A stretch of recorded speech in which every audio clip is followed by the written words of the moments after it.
Je veux vous présenter à travers cette image de l'écharpe, je veux vous présenter la manière de visualiser le lien et la relation. C'est une image qui a été utilisée beaucoup par Jacques Salomé, qui a écrit énormément autour de la communication, et je la trouve vraiment éclairante et brillante. Alors l'idée, c'est de symboliser la relation par une écharpe et de sentir que dans un premier temps, la relation en général, elle est assez fluide, elle est assez douce. D'ailleurs, le tissu est très très doux. Et on aime bien ce qu'on met dedans, on aime bien ce qu'on reçoit de l'autre. Et ça, c'est une relation harmonieuse. Et ce qui est intéressant dans l'image, c'est de se dire, j'ai un bout de cette relation en main et toi, tu as un autre bout de cette relation. Et je ne peux être que à mon bout de la relation. Je ne peux pas être en même temps à mon bout de la relation et en même temps à ton bout de la relation. Ça veut dire que je vais être responsable à 100% de ce que je dis, de ce que j'envoie, de la manière dont je nourris ce lien, mais je ne peux pas être non plus à 100% responsable de la manière dont tu vas recevoir l'information que j'envoie ou qui circule.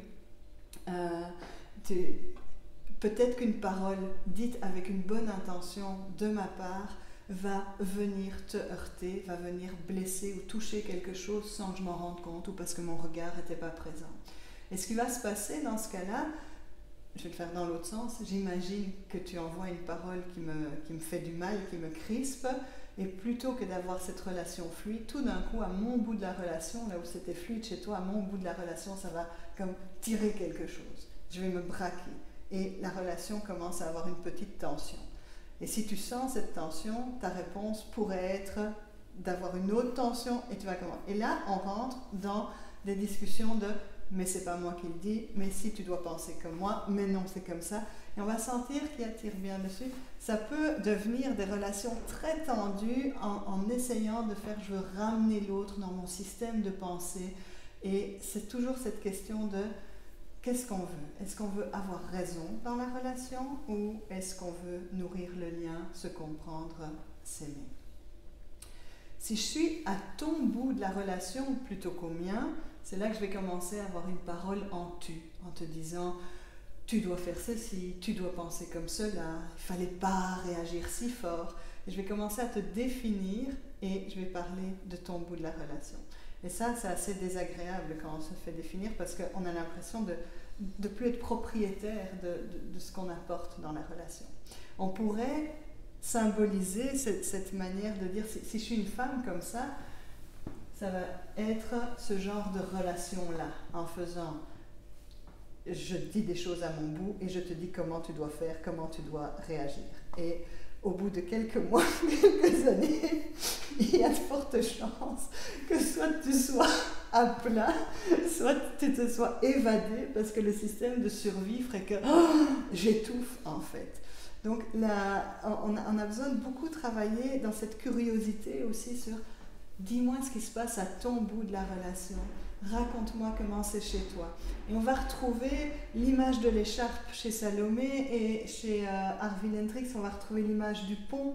Et c'est un peu quelque chose de semblable qui dit il y a deux rives et comment est-ce que je suis consciente que je me maintiens sur ma rive ou que je suis dans la rive de l'autre. Il se peut qu'au bout de quelques mois, quelques années, voire même dès le début, on ait des sujets qui accrochent un peu et que ça fasse des nœuds dans notre relation, que ça fasse des blocages, des endroits où on ne va pas être en confiance, où on ne va pas être à l'aise. Et ça veut dire que quand il y a un blocage, imaginons, tu m'as fait une critique parce que parce que le lit n'était pas fait, que ta mère, elle le faisait. Si je vais dans des trucs vraiment chouettes et sympas qui peuvent pourrir la relation, mine de rien, mais au bout de quelques dizaines de jours de reproches, je vais sentir comme un nœud, et puis derrière ça, tu vas peut-être me dire « mais je t'aime ». Et ton je t'aime ne va pas pouvoir passer parce que j'aurais cristallisé le oui mais il m'aime si je suis comme sa mère et il m'aime si je fais le lit et en fait il ne m'aime pas tout à fait et on n'aura pas dénoué une problématique et ça veut dire que je vais être de plus en plus hermétique, de plus en plus fermée à toutes tes bonnes intentions, tous tes mots. Ça fait pareil dans l'autre sens, hein. Je veux dire je peux venir toucher quelque chose chez toi. Ça veut dire qu'il faut qu'on prenne le temps de voir comment nous pouvons dénouer ces gros nœuds qui nous empêchent d'être libres et fluides dans la relation. Et c'est là que ça prend des outils, c'est là que ça prend des recettes, c'est là que ça prend une pratique et des règles et un cadre. Donc dans ces moments-là, quand on veut dénouer des difficultés, on est rarement aidé dans une communication spontanée. On va avoir besoin de se donner des bases pour savoir par où aller.